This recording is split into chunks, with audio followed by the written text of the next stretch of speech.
Hello, and now for something completely different. Are you ready for a journey through time and space? We've got to cover 10,000 years, so I'm only here 15 minutes. Buckle in. Okay. I want you to hold a phrase in your mind as I speak to you today. You cannot be what you cannot see. Hold that in your head. Now, I'm asking a big question. It's a question you might not think has great relevance to your lives. It might be a bit abstract. And you might be thinking, Nina, we did not come here for a history lesson. We came here to be inspired. Well, I hope by looking backwards, taking you back through time, you'll find inspiration for how we are living in our present and how, hopefully, we can shape our future. My question is, can finding lost women from the past help us build a better future? And I think you all know the answer. You've been practicing this all day. The answer is yes. Okay, women's rights. We've got equal rights, yeah? No, we don't. It's 106 years to close the gender pay gap. There are more CEOs named John than there are women CEOs altogether. Well done, the Johns out there. And women only own 20% of land among landowners. There is a long, long way to go. But we started a process, didn't we, just over 100 years ago with the suffragettes. It's down to them that we have the vote, that we have the rights that we have today. That's the narrative, that's the story. But there's more to this story than meets the eye, and that's what I want to tell you about today. So, let's begin our time travel. Come with me to 1913.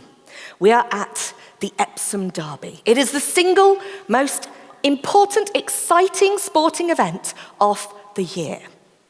Everybody from all walks of life are there. 500,000 people have crammed through the gates, and they're pressed up against the white barriers, watching the horses as they get ready to run. Now, this is an exciting place to be because at this particular derby, film cameras are there.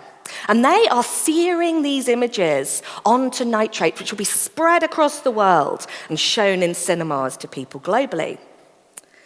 The horses take up their positions, they're pacing, they're frothing, they're ready to go. The starting pistol goes off, out race the horses. The first batch pull apart, and there's a small gap, and the horses start to round the corner. As they get to Tattenham Corner, that vantage point, they slow down slightly, and the first set of horses break away. Then suddenly something unexpected happens. A figure goes underneath the barrier and very calmly and determinedly walks towards the king's horse named Anma. And this figure reaches up, trying to do something, but everything's happening at 50, 60, 70 kilometers an hour. The figure gets struck, falls on the ground. The horse tumbles, the rider falls off. What has happened? The two figures lie there still.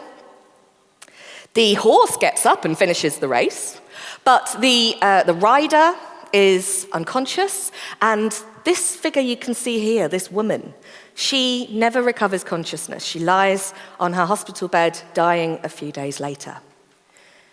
Who is this woman who died at the 1913 Epsom Derby? It's a woman called Emily Wilding Davidson. You may have heard of her from this event. She went down in history as the martyr of the suffragette movement. It had been floundering up until this point, and as the suffragettes became more militant and more active, actually they were losing the ability to be heard in Parliament to gain that precious vote. But with Emily's death, it galvanized the movement. 50,000 people lined the streets of London, and you can see this procession of women in white celebrating her life. Did she mean to die at the Derby? We do not know. Did she mean to be a martyr to the cause? We do not know. She had a return ticket in her pocket, so may have been intending to come back. But as this story of Emily Wilding Davidson is well known, there's one thing about her that very few people actually know. She, like me, was a medievalist. Yeah, you can see why it caught my attention. She was studying at the turn of the century, and at that point, women could not get degrees from universities. So despite that, she sat her finals, she got the equivalent of a degree, and she went on to write hundreds of letters and articles about the thing I love, the medieval period, medieval literature. She even called herself Fair Emily after Chaucer's character. And here she is in the middle. Now, why is this relevant? Why is it important that there was this very, very active militant suffragette who was looking to the medieval past? Well, this is where the question comes back. She did not think that the suffragettes were forging new ground. She did not think that they were ploughing forward into a vacuum, creating something that had never gone before. What she thought, and what the fellow suffragettes around her thought, was that women's rights had been recently stripped away. And this was something they deserved and wanted back. So they started looking backwards, and they found inspiration in the past. This is a statue from the 1913 Derby, and you can see it's Joan of Arc, that famous warrior woman. Huge statue, and as the suffragettes had the phrase, deeds not words, Joan of Arc's phrase was, fight on and God shall give thee victory. So she becomes this poster girl for the movement. And the reason I'm showing you these images and making you think about looking backwards is because when maverick and important things happen, when pivotal moments happen in history, the people living through those moments don't know what's coming. They don't know that they're forging new ground. They only know what has gone before and are responding to what has gone before. So we think women have always been the second sex. That's the way it's always been. Well, I'm here to show you that it's not. That is not the way it's always been.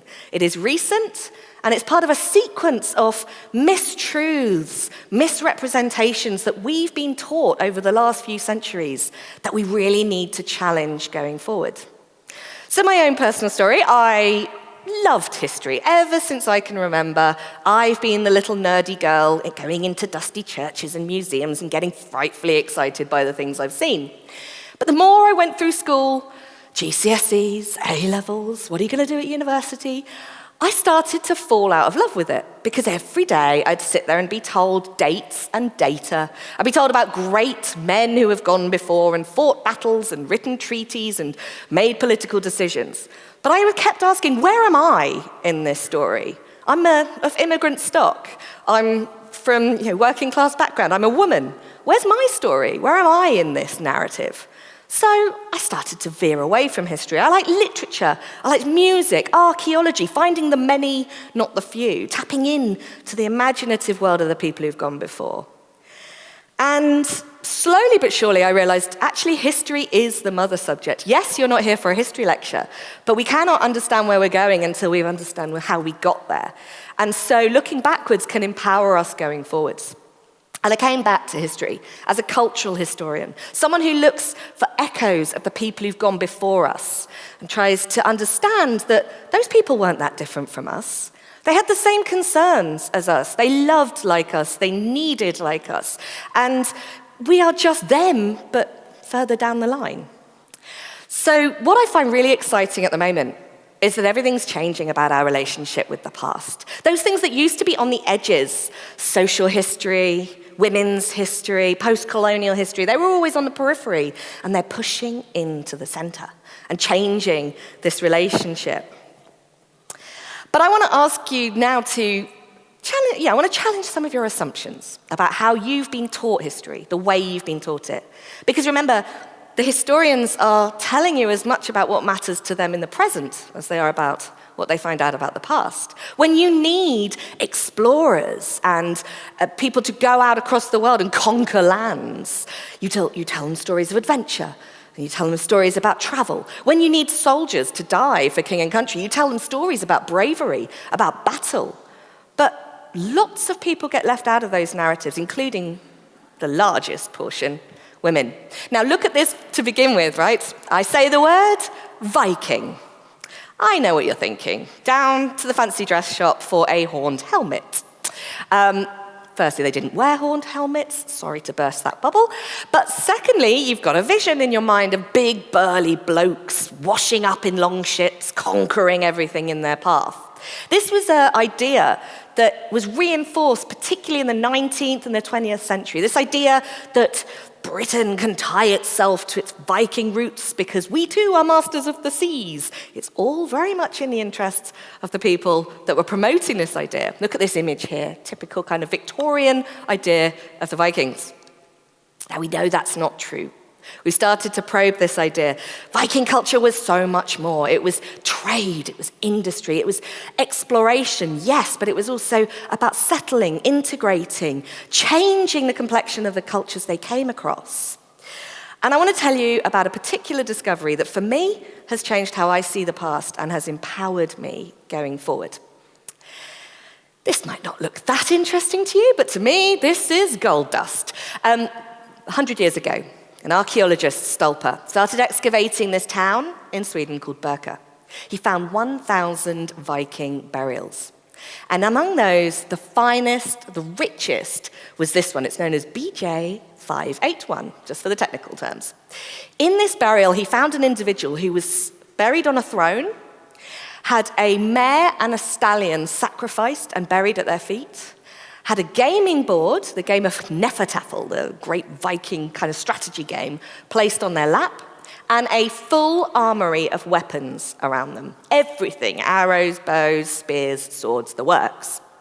Stolper says, this is the finest Viking burial ever discovered, and this is what Viking warrior world looks like. And that's how the story remained.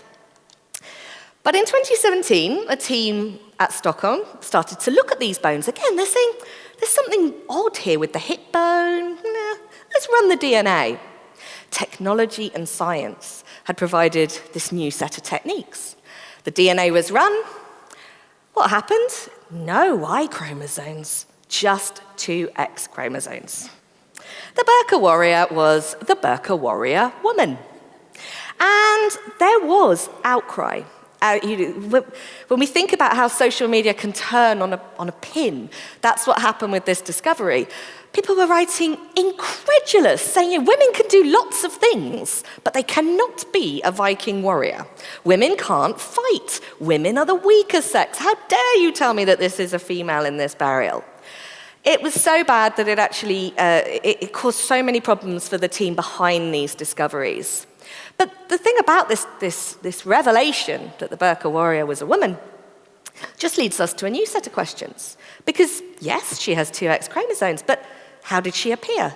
How did she present herself? How did she walk, dress, wear her hair? How did she move? How did people around her perceive her?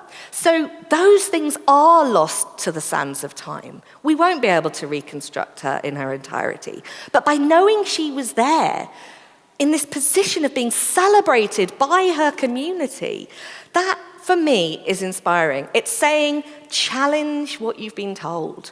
Challenge these assumptions that we've always been the second sex, because we haven't. And that brings me on to the other discovery that happened very recently, which again changed my view of the past. A burial pit in Spitalfield in London was uncovered. And they ran the DNA of these individuals that were buried at a very specific time, 1349 to 1351. And if I asked you to imagine what you think London looked like in the 14th century, you'd have an idea, perhaps, of what it looked like. You wouldn't necessarily think it's the multicultural, diverse, fascinating place it is today. Well, when the DNA analysis was run, if you think the modern census for London is 60-30 white to non-white. In this burial pit, it was 70-30. So you'd have walked down London streets 600 years ago, and it would have looked as diverse, as complex, as fascinating as it does today. The past is not that different. And we see this going back 4,000 years to Minoan Crete, where women made all the decisions. They were the religious leaders, the political leaders. We go back another 4,000 years to Çatalhöyük, where men and women's skeletons show exactly the same physique, the same diet, the same lifestyle. We have always been there, hidden in plain sight. But we just haven't been able to find these stories because they've been too easy to ignore, destroy, write out when they don't serve the needs of those that come after. So I think it is time to put women back in the past And by finding them, be empowered to know they are the foundations that were there and use that moving forward to a more equal and better future. Thank you, everybody.